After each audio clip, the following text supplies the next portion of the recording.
자, 오늘 우리에게 주신 하나님의 말씀은 마태복음 1장 23절 그리고 잠언 3장 5절과 6절 말씀입니다. 설교 제목은 아모르 파티를 넘어 아모르 데이, 초인보다 은혜입니다.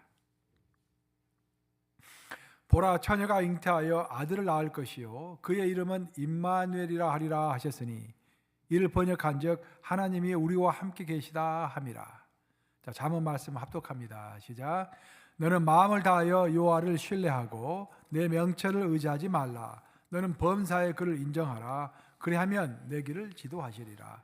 살아계신 하나님의 말씀입니다. 아주 오랜 옛날에 우리 예수님이 태어나기도 전에 고대 그리스에서 아주 교활하고 영리한 사람이 하나 있었습니다.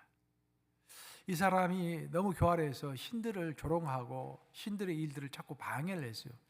그래서 제우스 신이 화가 나가지고 그를 잡기 위해서 죽음의 신을 그에게 보냅니다.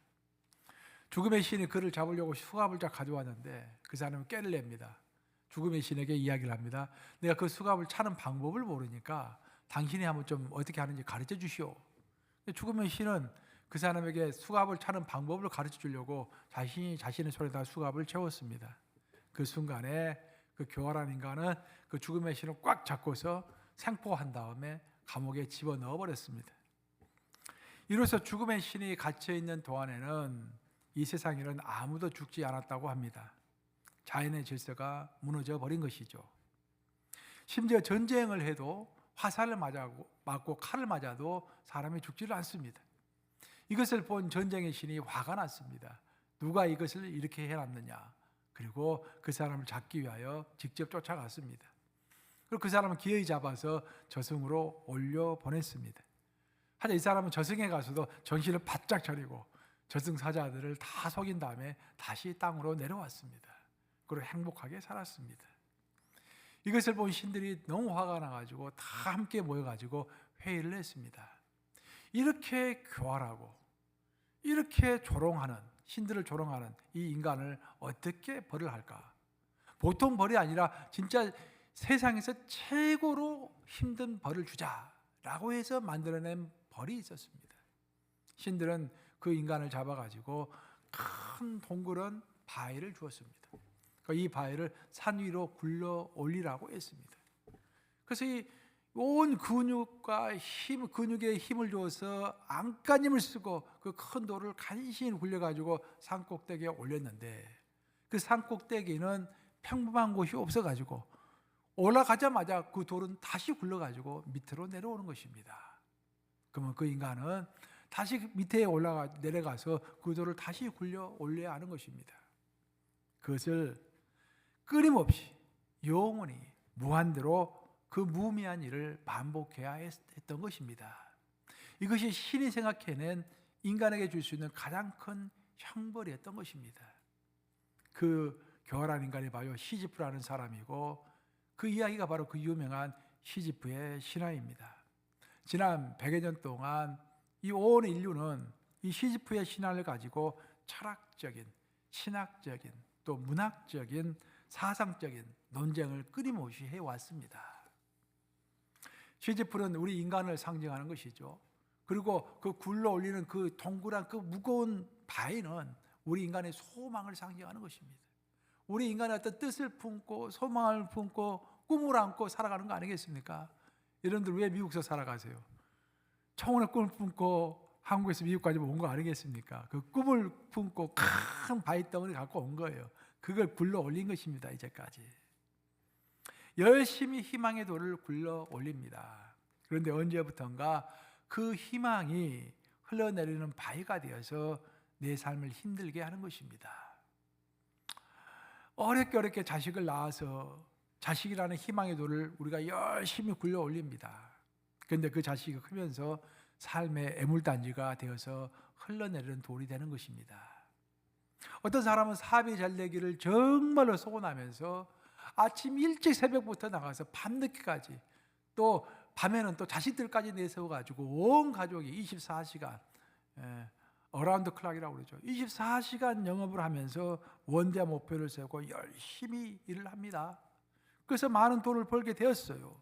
근데 그 돈이 바로 흘러내리는 바위가 돼가지고 그 돈 때문에 부부가 갈라서고 그 돈 때문에 자식들과 싸우게 되고 그 돈 때문에 무리해서 일을 하다 보니까 암이 생기고 관절염이 생기고 몸이 망가지는 것입니다. 우리의 신앙도 여러분 마찬가지인 거예요. 신앙도 흘러내는 돌이 될 수가 있습니다. 여러분 신앙 처음 생활했을 때는 그 마음가짐이 어떻습니까? 감사. 하나님 감사해요. 교회 올 때 어떻게 합니까? 내가 이 누역 감정에 평생 섬기리라. 내가 있는 힘을 다해 섬기리라. 막 그렇게 다짐하잖아요. 어떤 성도는 목사님 나는 다 나간 다음에 마지막 문 잠그고 가는 성도가 납니다. 그렇게 여러 번 이야기한 성도가 있어요. 근데 빨리 또 교회를 떠납니다. 그런 성도들은 또 보면은. 근데 이런 열심히 하겠다는 그 감사의 마음이 시간이 가면서 언제부턴가 예배에 출석하고 봉사하고 헌신하는 모든 것이 흘러내리는 돌이 되어서 나를 힘들게 하는 것입니다. 그러면 이 흘러내리는 돌이라는 그 주제가 지난 100년간의 철학의 디베이트의 역사입니다. 이 흘러내리는 돌을 어떻게 할 것인가? 그걸 가지고 수많은 철학자들과 수많은 사상가들과 수많은 문학가들이 나름대로의 해결책을 제시한 것입니다. 그러면 성경은 이에 대해서 뭐라고 할까요? 그 말을 살펴보면서 함께 은혜를 받고자 하는 것입니다. 요즘 많은 사람들에게 익숙해진 그 말이 하나 있습니다. 아모르 파티. 자, 아모르 파티 하면 뭐가 생각나십니까, 여러분? 네? 김종인 권사님, 아모르 파티 하면 뭐가 생각나세요? 가수 김연자 딱 생각나잖아요. 김연자 씨가 아모르 파티 노래 불렀지 않습니까? 화끈하게 불렀지 않습니까?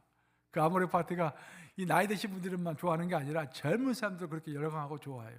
그 노래 나온 지 꽤 오래됐는데 지금도 뭐 노래 나오면은 뭐 청년들이 이제 환호를 합니다. 제가 그 모습을 보면서 저 감탄하는 것은 아모르 파티라는 단어가 굉장히 무거운 단어입니다. 근데 그 무거운 단어를 이렇게 익숙한 단어로 노래가 만들어버린 것입니다. 이게 바로 그 대중음악의 힘이라고 하겠습니다. 오늘 그 이정면 집사 오늘 기도했잖아요. 그 기도를 노래로 만든 거 아세요? 노래를 작곡 작사했습니다, 여러분들. 그래서 그 노래 듣고 싶으면 기도의 노래를 듣고 싶으시면은 연락하세요. 그러면 그 음반 좀 보내달라고 그러세요. 저도 듣고 깜짝 놀랐어요. 노래 듣다 보니까 누가 노래 틀어줘가지고 듣고 있는데 노래 괜찮네라고 했는데 갑자기 내 이름이 나오는 거야. 강홍근 담임 목사님 나와서 깜짝 놀라가지고 이게 뭐냐고 물어봤더니 그 노래를 만든 거라요. 오늘 한 기도 있잖아요. 그 기도 내용을 가지고 그것을 작사해서 작곡을 한 거예요. 이렇게 대중가요의 파워입니다. 이게 아모르 파티는 라틴어예요. 라틴어. 아모르 하면은 사랑이라는 뜻이요. 사랑이라는 뜻이고 파티 하면은 페이트, 영어로 하면은 파티에서 페이트가 나왔죠.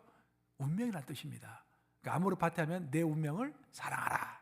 네, 그런 뜻이에요. 아모르 파티가 왜 중요하냐면은 이것은 니체 철학의 핵심입니다. 근대 철학을 이야기한다면 지난 100년간 한 150년간의 역사를 철학의 역사를 이야기한다고 한다면은 현대 철학도 전부 그 뿌리는 니체입니다, 여러분. 니체를 알아야만이 현대를 이해할 수 있는 거예요. 그 니체에서부터 여러분 포스트 모던이라는 말 많이 들으셨죠? 포스트 모던, 뭐 실존주의 그런 말 많이 들으셨잖아요. 전부 니체에서 나온 거예요. 근데 니체의 철학의 핵심이 아모르 파티입니다. 아모르 파티. 김연자 씨 대단해요. 그 어려운 노래를, 그 어려운 주제를 노래로 소화했으니. 근데 그 노래하고는 약간 다른 것 같아요. 근데 그 주제하고 그 철학적인 의미하고는 삶에서 일어나는 모든 일, 심지어 고통과 상처와 상실까지도 모두 긍정하고 적극적으로 받아들이라라는 그런 말입니다. 흘러내리는 돌을 다시 끌어올릴 때 얼마나 힘들겠습니까? 하지만 불평하지 말라라는 거예요. 그런 무의미한 반복의 순간에도 스스로의 삶의 의미를 찾고 그 현실을 거부하지 말고 그 운명을 껴안고서 살아가는 사람이 바로 강한 인간이다라고 니체는 정의했던 것입니다. 제가 얼마 전에 세계적인 K-팝 가수 드래곤지의 공연을 보고 본 적이 있어요. 직접 가서 본 게 아니라 이제 보게 됐는데 왜 보게 됐냐면은 그 사람 몰랐어요. 제가 몰랐는데 그 테슬라의 CEO인 일론 머스크가 지드래곤을 자기 SNS에다 언급을 했어요. 그래서 야, 이 일론 머스크가 K-팝 가수를 언급하다니 누군가 이 사람이 하고 한번 찾아봤어요. 저를 깜짝 놀랐습니다.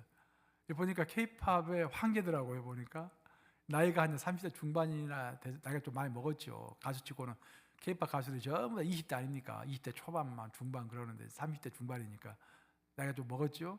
그래서 그가 딱 지나가면은 전부 막 다른 가수들 전부 일어서더라고요. 일어서 인사하더라고요. 딱 지나가면은 좀 이렇게 케이팝의 황제라고. 그럼 공연하러 갈 때도 전세기 타고 간다고 그러더라고요. 비행기 타고 가지 않고 뭐 다른 사람하고 같이 가지 않고 그냥 전세기 띄워가지고 갈 정도로. 근데 이 가수가 지난 1년간 2025년 1년 내내 월드 투어를 했습니다. 세계 전체를 돌아다니면서 공연을 했어요. 보니까 아프리카만 빼놓고 모든 오세아주냐주 호주까지 전부 다 방문했더라고요. 1년 내내 가는 곳마다 오프닝 하면은 티켓 오프닝 하면은 뭐 1시간 만에 다 매진돼 버리고 뭐 6만석, 뭐 4만석 그렇게 예매가 매진되고 해서 대단한 인기를 끌었다라고 나오더라고요. 근데 내가 이제 이걸 보고 놀란 게 뭐냐면은 이 사람이 2025년에 월드 투어를 했는데 월드 투어 타이틀이 뭔지 아세요? 위버맨시. 위버맨시가 타이틀이에요.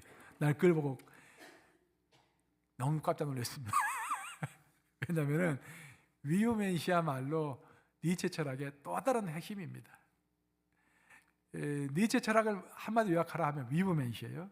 그 위버맨시를 하기 위해서 아모르 파티가 필요한 것입니다. 이 두 가지가 이 니체 철학의 핵심인데 우리 한국 가수는 대단합니다. 이게 그걸 그냥 그 어려운 것들을 노래로 다 표현했으니. 위버맨시라는 단어는 독일어입니다. 위버 하면은 오버라는 뜻이요. 영어로 말하면 이렇게 뭐 위에 뭐를 넘어서 그런 뜻이고 맨쉬 하면 사람이라는 뜻이죠. 그러니까 위버맨쉬 하면은 사람 위에 사람인 거예요. 그러니까 초인이라고 보통 이야기하죠. 슈퍼맨 같은 초인이라고 우리 한국어로는 이렇게 번역을 하죠. 인간을 넘어선 인간이라는 뜻입니다. 이 말은 바로 니체 철학의 가장 핵심을 나타내는 니체의 단어라고 할 수 있습니다. 물론 위버맨쉬라는 단어를 그전에는 어떤 사용했을 만한 사람이 있을지는 모르지만 니체가 위버맨시라는 단어를 딱 들고 나오면서 니체의 말이 된 거예요. 니체가 만들어낸 사상적으로 만들어낸 말이 된 것입니다.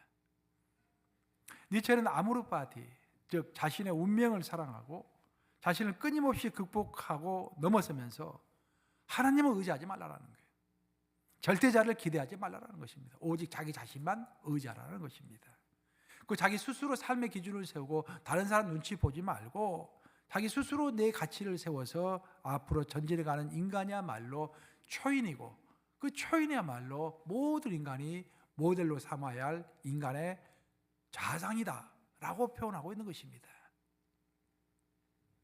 그는 또한 남의 기준에 휘둘리지 말고 남 탓하지 말고 자신의 삶은 자신이 책임지며 불안도, 고통도, 시련도 피하기보다는 그것을 다 끌어안고서 담당하게 뒤로 물러섬이 없이 아주 당당하게 살아가는 바로 그런 사람이 위버맨시, 초인이다라고 설명을 했습니다. 한때 히틀러는 바로 이 니체의 위버맨시라는 단어를 활용을 해서 독일 민족의 우수성을 주장했습니다. 그래서 독일 민족의 어떤 이미지를 만들어낸 거예요. 이 사람의 이미지라는 것이 굉장히 중요하지 않습니까? 그 사람을 보면은 딱 만들어내는 이미지, 생각나는 이미지. 그러니까 그 사람을 무너뜨리려고 한다면은 그 사람의 이미지를 망가뜨리면은 그 사람도 무너지고 그 가정도 무너지고 그 공동체도 무너지는 거예요. 그러니까 이미지를 나쁘게 만드는 사람이 그 사람을 무너뜨리는 사람입니다. 대통령도 그런 것이고 정치인도 그런 것이고 목사도 마찬가지예요. 이미지가 무너지면 다 무너져 버리는 거예요. 사탄이 항상 그 이미지를 건드는 것이죠, 이제. 근데 히틀러가 독일 민족을 이렇게 이미지화 시킬 때 우리 독일 민족은 위버맨시다. 위버맨시. 그래서 지금도 그 위버맨시를 붙들고서 제2차 세계대전을 일으킨 거 아니겠습니까? 근데 지금도 독일 민족 하면 뭐가 생각나요, 여러분? 독일 사람 하면은 근검전략하고 목표가 뚜렷하고 묵묵하고 진지하고 돌진해가는 그런 사람이 생각나. 그런 이미지가 다 생각나잖아요. 강인한 이미지가 생각나잖아요. 그 위버맨시의 이미지입니다. 그게. 니체가 묘사하고 있는 아모르 파티나 위버맨시의 인간은 사실 강해 보이지만 실은 지독히도 외로운 인간의 모습입니다. 그래서 성경은 결코 우리에게 위버맨 씨가 되라는 말을 하지 않습니다. 그게 키포인트. 대신 이렇게 말합니다. 우리 마태복음 16장 24절 같이 읽어보겠습니다. 시작. 이에 예수께서 제자들에게 이르시되 누구든지 나를 따라오려거든 자기를 부인하고 자기 십자가를 지고 나를 따를 것이니라. 위버맨 씨는 자기를 의지하라고 이야기하죠. 자기가 기준을 세우고 자기가 모든 것을 앞장서 가지고 자기 인생을 개척하라, 자기를 긍정하라라고 이야기합니다. 그런데 성경은 자기를 긍정하지 말고 자기를 부인하라고 말합니다. 즉 성경이 말하는 인간은 의지의 대상이 아니라 부인의 대상인 것입니다. 세상의 주장과는 사뭇 다르죠. 그러니 성경은 자신을 따르지 말고 예수님을 따르라고 말하는 것입니다. 자기 십자가를 지고 누구를 따르라? 나를 따르라. 나는 여기서 예수님이시죠. 니체는 운명을 사랑하고 홀로 그 운명을 이끌어가라라고 말해요. 다른 사람 의지하지 말고 신도 의지하지 말고 내가 내 운명을 강인하게 끌고 가라라고 이야기합니다. 반면에 성경은 운명은 하나님 손에 달려있다고 이야기하는 거예요. 그리고 무엇보다도 그 운명 가운데서 하나님이 일하고 계시다라는 것을 잊지 말아라라고 거듭해서 성경은 이야기하는 것입니다. 혼자서 이끌어가는 인생이 아니라는 것이죠. 그래서 하나님은 우리에게 행동 지침을 주셨는데 그것이 바로 오늘 본문 말씀인 잠언 3장 5절과 6절 말씀입니다. 한번 같이 읽어보겠습니다. 시작. 너는 마음을 다하여 여호와를 신뢰하고 내 명철을 의지하지 말라. 너는 범사의 그를 인정하라. 그래야면 내 길을 지도하시리라. 니체는 위버맨시, 아모르파티 그런 말을 통해서 너 자신을 의지하고 너의 능력을 의지하고 너의 생각과 사상을 의지하라고 이야기하죠. 하지만 하나님은 뭐라고 말씀하십니까? 너의 명철을 의지하지 말라. 정반대 말을 하시는 것입니다. 니체는 인간은 고난과 시련을 긍정적으로 받아들이고 그것을 스스로 극복해야 한다고 가르쳤습니다. 하지만 성경은 고난과 시련이 좋다 나쁘다 그런 말 하지 않아요. 고난과 시련은 가치 중립적인 것입니다. 성경에서. 다만 성경이 강조하는 것은 그 고난과 시련 가운데서 어떤 고난과 시련이 온다고 할지라도 그 가운데 하나님이 함께 일하고 계시다라는 것을 잊지 말라고 말씀하십니다. 니체의 사상에서는 인간이 의미를 만들고 인간이 고난을 감당하고 그 인간이 자기 삶의 주인이 됩니다. 하지만 성경에서는 하나님이 의미를 주시고 하나님이 고난 속에서 일하시며 그 하나님이 결국은 모든 것을 합력하여 책임을 지시는 것입니다. 즉 주어가 달라요. 주어가. 지금 세상은요 완전히 그 니체의 사상의 흐름으로 쭉 이어지고 있습니다. 그 가장 밑바닥에 뭐가 있냐면 신은 죽었다라는 거예요. 신은 없다라는 것입니다. 인간이 인간의 책임을 지고 미래를 책임지고 인간 스스로 살아가야 한다는 것이 가장 기본적인 주장입니다. 그런데 성경은 정반대로 이야기하는 거예요. 주어가 내가 아니라 하나님이라고 이야기하는 것입니다. 여러분, 우리는 위버맨시로 부르심을 받지 않았습니다. 우리는 초인이다라고 부르심을 받은 게 아니에요. 우리는 제자로 부르심을 받았습니다. 초인과 제자는 다릅니다. 초인은 자기를 의지하면서 살아가는 사람이죠. 하지만 제자는 스승을 따라가는 사람입니다. 우리 스승은 누굽니까? 예수님이시죠. 예수님을 따라가는 제자일 줄로 믿습니다. 위버맨시는 초인은 관계가 없습니다. 혼자 살아가는 사람이기 때문에. 하지만 성경이 말하는 제자는 항상 스승과 관계를 맺으며 살아가는 사람입니다. 그래서 성경은 항상 관계를 강조하는 거예요. 또한 우리는 운명을 사랑하라고 요구받은 적도 없습니다.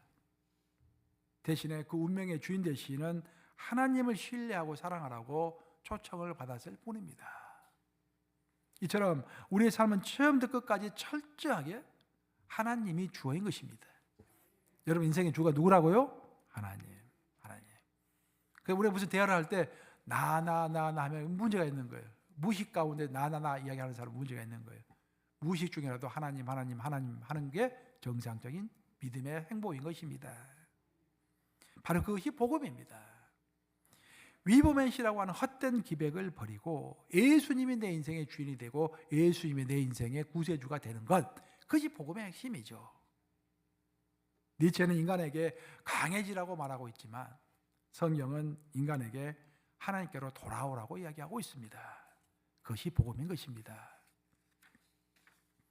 저는 니체를 생각하면서 어제 이 설교 쓰면서 여러 가지를 생각해 봤어요. 생각하면서 한 가지 아쉬운 점이 있었어요. 사실 니체 철학을 딱 보면은 니체가 주장한 위버맨시라든지 아모르파티 그 자체는 그게 나쁘진 않아요, 사실. 근데 한 가지만 더 있으면 금상첨화야. 한 가지만 있어 금상첨화하기보다는 한 가지만 있으면 전혀 다른 색깔을 나타내게 되는 거예요. 그 하나가 뭘까요?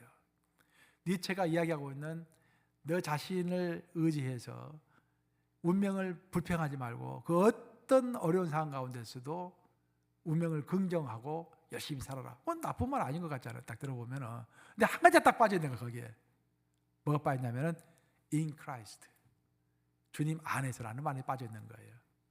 한번 따라 해볼까요? in Christ. 사도 바울이 13권의 서신서를 썼는데요, 신약성경 13권의 서신서를 썼는데 13권의 서신서 중에서 가장 많이 나오는 단어가 뭔지 아세요? 그게 in Christ, in Christ. 한 90번 나와요. 가장 많이 사용했어요. 사도 바울의 사상을 한마디 요약하라면 in Christ 사상입니다. 자, 우리 함께 사도 바울의 고백을 들어보십시다. 빌립보서 4장 12절에서 13절 같이 읽습니다. 시작. 나는 비천에 취할 줄도 알고 풍부에 취할 줄도 알아. 모든 일, 곧 배부름과 배고픔과 풍부와 궁핍에도 처할 줄 아는 일체의 비결을 배우노라. 내게 능력 주시는 자 안에서 내가 모든 것을 할 수 있느니라. 저는 이 글을 어제 보면서 감탄을 했습니다. 물론 내가 생각해서 내 스스로 이제 찾아서 본 거지만 여러분 이 문장 가운데서 사도 바울이 자기 인생 고백이에요. 자기 어떤 생각을 가지고 인생을 살아가고 있는가, 인생 고백인데 이 문장에서 빨간 글씨로 해놨죠. 내게 능력 주시는 자 안에서라는 말만 딱 빼보세요 한번. 그러면 그 위버맨시의 글이 나옵니다. 자, 나는 비천에 처할 줄도 알고 풍부에 처할 줄도 알아서 모든 일, 곧 배부름과 배고픔과 풍부와 궁핍에도 처할 줄 아는 일체의 비결을 배우노라. 위버맨시, 초인이죠, 초인. 나는 모든 것을 할 수 있다, 그런 말이에요. 그럼 제일 마지막에 뭐라고 그랬습니까? 나는 모든 것을 할 수 있느니라. 그럼 이것은 니체가 말하는 위버맨시입니다, 위버맨시게. 근데 사도 바울이 거기다 딱 하나를 집어넣었어요. 뭡니까? in Christ. 여기서 through Christ인데 내게 능력 주시는 자 안에서. 이 말만 들어가면은 복음이 되는 거예요. 이 말이 빠지면은 위버맨시가 되는 거예요.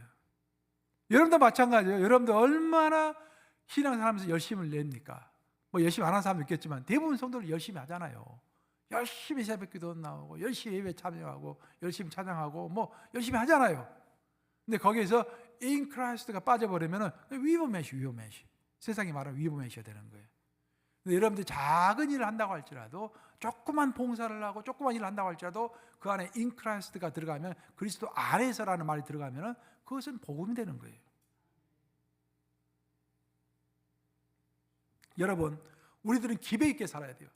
신앙생활 할 때 흐물흐물하게 하지 마십시오. 여러분들 신앙생활 할 때 아주 기백 있게 강단 있게 신앙생활 하세요. 좀 힘 있게 열심히, 그렇죠? 그 모든 도전 앞에서도 당당하세요. 왜? 하나님께서 함께 하시니까. 그러니까 최대한 노력하면서 살아가시기 바랍니다. 하지만 이 모든 것이 in Christ, 그리스도 안에서 그리스도를 통하여 열심을 내시길 바랍니다. 그래야 복음이 되는 것입니다. 그렇지 않으면 여러분의 열심이 패망의 선봉이 되는 거예요. 위버맨시로 흐르게 되는 것입니다. 인간의 노력으로 흐르게 되는 것입니다. 니체의 인간은 자기 자신을 붙잡고 살아야 하지만 예수님의 제자는 예수님을 붙잡고 사는 것입니다. 왜냐하면 예수님은 바로 우리 곁에 지금도 계시기 때문입니다. 예수님 여러분 곁에 계십니까? 안 계십니까? 계세요. 예수님은 예수님의 영인 성령으로 우리와 함께하고 계시죠. 자, 마태복음 1장 23절 한번 같이 읽어보겠습니다. 시작. 보라, 처녀가 잉태하여 아들을 낳을 것이요 그의 이름은 임마누엘이라 하리라 하셨으니 이를 번역한즉 하나님이 우리와 함께 계시다 함이라. 놀랍지 않습니까? 이미 예수님이 탄생하기 전부터 예수님의 이름을 가르쳐 주었어요. 예수님의 이름은 임마누엘이다. 임마누엘의 뜻은 하나님이 우리와 함께 계시다, 그 뜻이에요. 아모르파티, 위버맨시, 모든 것 그 강하게 보이죠. 하지만 상당히 외로운 인간형입니다. 혼자서 이를 악물고 버티는 그런 외로운 철학입니다. 하지만 성경은 그런 식의 이야기를 하지 않습니다. 성경은 인생이란 혼자서 버티는 것이 아니라 임마누엘 하나님과 함께하는 것이라고 이야기를 하고 있는 것입니다. 그래서 성경은 운명이라는 단어 대신에 섭리라는 말을 사용하고 있어요, 여러분. 자, 퀴즈. 일부 예배 때 들으신 분들은 답변하지 마시고 자, 개역 개정판 보면은 우리 성경, 여러분 읽고 있는 성경에 운명이라는 단어가 몇 번 나올까요? 몇 번? 한 번 안 나와요. 근데 딱 한 번 나와. 한 번 나오긴 나오는데 6개 나오는데 다른 뜻, 거기서 말하는 운명은 목숨이라는 뜻으로 나와요. 목숨, 수명이라는 뜻으로 나오고 운명이라는 뜻에 우리가 흔히 아는 운명이라는 뜻, 정해진 운명 그런 단어는 한 번도 안 나옵니다. 성경에. 대신 섭리라는 말로 나와요. 섭리. 운명과 섭리는 굉장히 다른 것입니다. 운명이라는 것은 냉철한 거예요. 이미 딱 정해져 있죠. 내가 바꿀 수 없는 거예요. 내 운명이 있다고 한다면 내가 그 운명을 바꿀 수 없는 것이 운명인 것입니다. 기계적인 거예요. 딱 정해진 것이에요. 차가운 것이죠. 냉철한 것이죠. 하지만 섭리는 완전히 다른 것입니다. 섭리는 인격적인 것입니다. 왜냐하면 인격적인 하나님이 나와 함께 미래를 만들어가는 것이 섭리이기 때문인 거예요. 그래서 섭리에는 인간의 호흡이 있고 온기가 있고 무엇보다도 관계가 있습니다. 하나님과 인간 사이에 관계가 있는 거예요. 운명은 타협의 여지가 없는 맹목적인 것입니다. 반면에 섭리는 하나님과 인간이 함께 만들어가는 인격적인 거예요. 인격적인. 하나님이 함께 하시면 바꾸지 못할 운명이 없고 바꾸지 못할 미래가 없는 것입니다. 그것이 성경이 말하는 섭리인 것입니다. 그래서 우리는 이 고난의 인생을 기꺼이 사랑하겠습니다. 그런 식의 이야기를 할 필요가 없어요. 우리는 대신 이 인생을 하나님께 맡기겠습니다. 하나님 뜻대로 하소서라고 고백하는 것이 우리 크리스찬인 것입니다. 예? 우리 예수님께서 어떻게 고백하셨는가 한번 볼까요? 마태복음 26장 39절 한번 보겠습니다. 제가 읽어드리겠습니다. 조금 나아가서 얼굴을 땅에 대시고 엎드려 기도하여 이르시되 내 아버지여 만일 할만하시거든 이 잔을 내게서 지나가게 하옵소서. 예수님이 겟세마네 동산에서 마지막 하신 대기도죠. 그러나 나의 온대로 마시옵고 누구의 온대로? 아버지의 온대로 하시옵소서 하시고. 자, 위에 보면 이 시는 뭐라고 합니까? 내 뜻대로 하겠다고 이야기하죠. 예수님 뭐라고 고백하셨습니까? 내 뜻대로 하지 마시고 누구 뜻대로? 아버지의 뜻대로 하시옵소서. 이처럼 우리는 스스로 운명을 만들어 가라고 부르심을 받은 사람들이 절대 아니다라는 거예요. 초인으로 부르심을 받지 않았습니다. 대신 우리는 주님의 뜻대로 하시옵소서, 주 뜻대로 하시옵소서라는 그 찬양대로 주 뜻대로 하시옵소서 라고 하나님을 신뢰하도록 부르심을 받은 사람들이다 그런 말이에요. 그래서 성경은 강해져라 라고 말하지 않아요. 여러분, 성경은 대신에 두려워하지 말라, 내가 너와 함께함이라 라고 말씀하시죠. 물론 강해라고 말씀하시지만 그 전제 조건이 나와 함께하면 너가 강해질 것이다 그렇게 말씀하시죠. 너 스스로 강해져라 그런 말 하지 않습니다. 또한 예수님은 너 혼자 극복해라 그렇게 말씀하지 않으세요.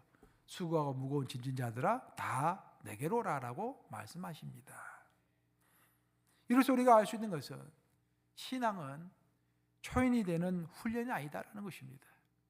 신앙은 동행을 배우는 은혜의 길인 것입니다. 이범의 씨는 혼자 견디는 인간이지만 그리스도인은 하나님과 함께 걷는 사람입니다. 그런 의미에서 오늘 내가 설계 제목을 아모르 파티를 넘어서 아모르 데이라고 했지 않습니까? 자, 아모르 데이도 라틴어예요. 아모르 하면 사랑이라고 그랬죠. 데이 하면은 하나님이라는 뜻입니다. 그래서 내가 하나님을 사랑하는 것, 하나님이 나를 사랑하는 것 두 가지 다 이렇게 해석이 가능해요. 아모르 데이 하면은 하나님 사랑, 하나님의 사랑 두 가지 다 가능한 것입니다. 그러니까 아모르 파티는 내가 내 자신의 운명을 사랑하는 것이고 아모르 데이는 내가 하나님을 사랑하는 거예요. 사랑의 대상이 다른 것이죠.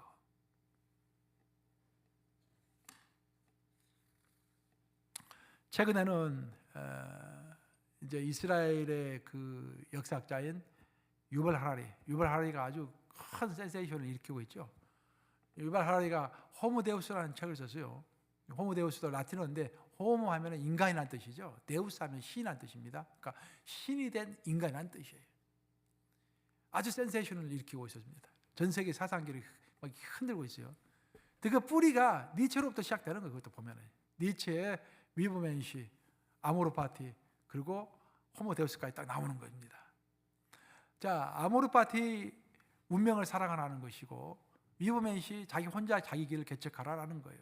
전제 조건은 뭐냐면은 그 어떤 어려움이 온다고 할지라도 낭망하지 말고, 흘러내는 돌이 내려온다고 할지라도 그 돌을 다시 끌어올려야 한다고 할지라도 무의미하게 생각하지 말고 스스로 너가 의미를 만들어 가지고 그 일조차도 원망하지 말고 돌을 끌어올려라, 그런 말입니다. 근데 호모데우스는 차원이 달라요. 호모데우스는 지금 기술이 너무 발전했잖아요. 이 발전된 기술로 인해서 고난 자체를 인간이 없앨 수 있다는 거예요. 그리고 여러 가지 이제 유전자 편집이라든지 여러 가지 기술을 통해서 우리가 영원히 살 수 있다는 것입니다. 그러니까 그것을 왜 가능한지를 설명해 놓은 책이 바로 호모데우스예요. 그래서 니체는 고난이 있다라는 것을 전제하에서 어떻게 살아라고 이야기했지만, 유발 하라리는 고난 자체를 없앨 수 있는 인간. 그래서 인간이 신이 되어버린 것입니다. 호모데우스라는 말이 나오는 것입니다. 호모데우스는 우리는 더 이상 신에게 운명을 맡기지 않고 기술을 통해서, 이 기술이 발전하잖아요. 지금 AI도 굉장히 발달하고 있고, 그 기술을 통해서 스스로 신이 되어서 운명을 통제하겠다라는 현대판 초인의 선언인 것입니다. 하지만 이것 또한 전혀 새로운 것은 아니에요, 여러분들. 이미 창세기에 보면은 바벨탑 사건에서 나오는 이야기입니다. 인간이 신이 되고자 하는 것. 성경이 말하는 힘은 인간의 어떤 능력이라든지 인간의 고난이라든지 그게 힘이 아니에요, 여러분들. 인간의 능력이 있다 없다, 전지하다 무능하다, 그런 게 핵심이 아닙니다. 성경의 핵심은요, 항상 관계입니다. 관계. 거기에 큰 차이가 있는 거예요. 지금 니체가 말하는 것이라든지 유발 하라리가 말하는 그 어마어마한 철학이라든지 그 사상도 보면은 관계가 빠져 있어요. 근데 성경은 그 모든 것을 다 통틀어서 가장 중요하게 여기는 게 관계입니다. 관계. 죄가 왜 중요합니까? 하나님과 우리 사이의 관계를 틀어놨기 때문에, 멀어지게 했기 때문에 죄가 중요한 거예요. 그 예수님이 왜 중요합니까? 예수의 십자가가 왜 중요합니까? 예수의 십자가 때문에 우리와 하나님의 관계가 회복됐기 때문에 중요한 것입니다. 성경은 항상 관계를 이야기하는 거예요. 관계를. 그래서 우리가 교회 일을 열심히 하다가도 교회 일 때문에 하나님과 나 사이의 관계가 멀어져 버리면 작은 것을 얻으려다 큰 것을 잃어버리게 되는 것입니다. 하나님과 인간 사이의 그 사랑의 관계인데, 하나님과 인간 사이의 그 사랑의 관계는 그 어떤 것으로도 대체할 수가 없습니다. 위버맨시가 말하는 인간의 강한 의지로도, 호모데우스가 말하는 최첨단 기술로도 사랑의 관계를 대체할 수가 없는 것입니다. AI가 아무리 발전한다고 할지라도 AI가 만약 하나님과 나 사이의 관계를 더 깊게 해주지 않는다고 한다면 그것은 좋지 않은 것입니다. 창세기 3장에는 인간이 지식을 얻는 장면이 나옵니다. 창세기 3장을 읽어보면 인간이 지식을 얻게 되는 장면이 나와요. 자, 인간의 눈이 선악과를 먹었더니 갑자기 눈이 밝아져 가지고 지식을 얻게 됩니다. 올바른 것과 올바르지 않은 것을 알게 되는 거예요. 그러나 그 결과는 무엇이었습니까? 그 지식을 얻게 된 결과는 놀랍게도 하나님을 피하는 것이었습니다. 이미 성경에서 다 이야기하고 있는 거예요. 지식은 늘었지만 하나님과의 관계는 틀어진 것입니다. 기술과 AI 인공지능은 인간을 더 똑똑하게 만들 수는 있어도 하나님께 돌아가게 하지는 못하는 것입니다. 우리가 절대로 놓치지 말아야 할 것은 나와 하나님 사이의 사랑의 관계인 것입니다. 여러분, 기술은 가치 중립적인 것입니다. 잘 활용하세요. 돈도 가치 중립적인 것이고 기술도 가치 중립적인 거예요. 또 고난도 가치 중립적인 것입니다. 그래서 어떻게 활용하느냐가 문제인 것입니다. 여러분들이 AI를 활용하든지 고난을 활용하든지 물질을 활용하든지 그 가운데서 그것을 통해서 하나님과의 관계가 깊어진다고 한다면 여러분 잘 활용하는 것이고, 하나님과 관계를 무시하고 나 혼자 열심히 위버맨시가 되어서 초인이 되어서 열심히 해야겠다면 잘못 길을 가고 있는 것입니다. 여러분들의 자식들에게 그런 것을 꼭 가르쳐 주세요. 이제 말씀을 마무리합니다. 오늘 이제 설교를 쭉 하고 나서 이것을 제가 그림으로 성도들한테 한번 보여줘야겠다고 그림을 한번 만들어 봤어요. 한번 띄워볼래요? 잘 보일런가 모르겠는데 이 그림을 보시면은 맨 왼쪽에 이제 그 돌을 굴리고 있는 시지프의 그림이 보이죠. 시지프가 돌을 바위를 굴리고 있죠. 위로 굴리고 있죠. 얼굴이 잘 안 보이는데 그 옆에가 아모리파티라고 적어져 있어요. 아모리파티, 운명을 사랑하라. 그거 시지프 제일 밑에 보면은 위버맨시라고 적어져 있습니다. 독일어로 위버맨시라고 우문아우트가 들어가가지고 위버맨시라고 되어 있습니다. 그러니까 초인이라는 말이 들어 있어요. 그것이 세상 철학의 유학입니다. 그것이 발전해가지고 그 옆에 보시면은 기술로 만든 로봇이 나오죠. 보면은 호모데우스, 신이 된 인간이라고 써져 있어요. 근데 그 모든 것이 정말 성경과 이배됨이 없으려면 하나의 단어가 필요하다는 것입니다. 예수님 위에 뭐라고 되어 있습니까? In Christ라고 써져 있죠. 주 안에서 모든 것을 해야 한다. 그리고 제일 밑에 예수님 밑에 보면은 loving relationship이라고 되어 있어요. 사랑의 관계. 성경이 처음부터 끝까지 강조하는 것은 사랑의 관계이다. 위버메시가 되었든지 아모르파티가 되었든지 호모데우스가 되었든지 하나님과 나 사이의 사랑의 관계를 깨뜨린다고 한다면 그것은 나쁜 것이고 하나님과 나 사이의 관계를 더 깊게 한다고 한다면 그것은 좋은 것이다. 그런 이야기를 오늘 여러분들에게 했습니다.